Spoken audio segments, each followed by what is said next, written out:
Baby শোনো, তুমি কিন্তু ভালোভাবে কাজে যাবে, ঠিক আছে? কোনো টেনশন করবে না, খাওয়া দাওয়া ঠিক মতো করবে, ওকে বাবু? ঠিক আছে? আচ্ছা ঠিক আছে। আচ্ছা আচ্ছা ভালো থেকো, ঠিক আছে? আচ্ছা, তুমি যাও। আচ্ছা সাবধানে যাও, ঠিক আচ্ছা। আছে? এই নাও তোমার ব্যাগ, যাও। আচ্ছা যাও, ঠিক ঠিক আছে? আছে। ওকে, সাবধানে bye. যাও, ঠিক আছে? আচ্ছা ঠিক আছে, যাও। আচ্ছা ওকে যাও। বাই, তুমি যাও। আচ্ছা।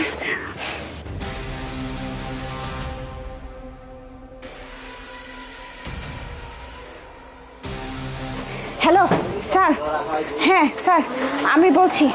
স্যার শুনুন, আমার স্বামী একজন কিলার, সন্ত্রাসী। আপনি যদি ওকে এখন এসে এই মুহূর্তে চেক করেন না, তাহলে ওর ব্যাগের মধ্যে আপনি অনেক রকম সন্ত্রাসী কর্মকাণ্ডের জন্য যেসব অস্ত্র থাকে না, সব কিছু পাবেন, বুঝতে পারছেন? ও এই মাত্র বের হয়েছে, আমি আপনাকে লোকেশন পাঠিয়ে দিচ্ছি, আপনি এখন আসলে এখনই ওকে ধরতে পারবেন। ওকে স্যার, ঠিক আছে, ওকে বাই।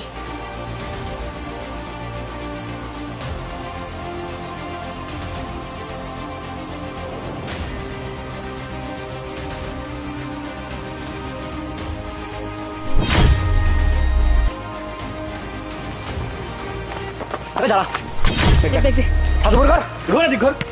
স্যার আপনি কি স্যার? এই চুপ কর, হাত উপর কর, উপর কর, হাত উপর কর। স্যার আপনি কি আমাকে এভাবে চেক আবার করতেছেন? কথা বলতেছিস তুই? রাখ, রাখ। এই কোথায় যাচ্ছিস তুই? স্যার আমি তো একটা কাজে যাচ্ছি। আমাদের কাছে ইনফরমেশন আছে তুই অবৈধ জিনিস নিয়ে ডাকাতি করতে যাচ্ছিস।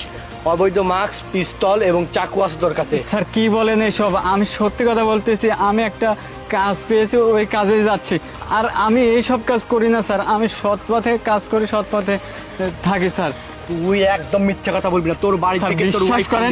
এই হ্যাঁ স্যার, তোর ওয়াইফ না? হ্যাঁ স্যার, ওর কাছে অবৈধ তোর অস্ত্র ওয়াইফ আছে। ফোন দিয়ে আমাদেরকে ইনফরমেশন দিছে।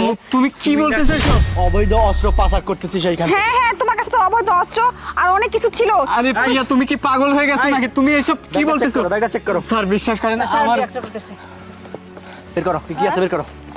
স্যার দেখছেন, আমি বলছি না আমি কাজে যাচ্ছি স্যার। ব্যাগে তো কিছুই নেই স্যার। কি ব্যাপার? কিন্তু আমাদের কাছে যে ইনফরমেশন আসলো তো ওনার ব্যাগে আরে বিশ্বাস করুন, ওর কাছে ছিল। আমি তুমি তো এসব আপনাকে- কি বলতেছো? আরে তুমি তো এসব কাজ করো, তুমি একটা সন্ত্রাসী, তোমাকে স্যার, ধুয়ে দেওয়ার জন্য তো আমি ফোন দিয়েছিলাম। বিশ্বাস করেন, আমি এইসব কাজ করি নাই স্যার।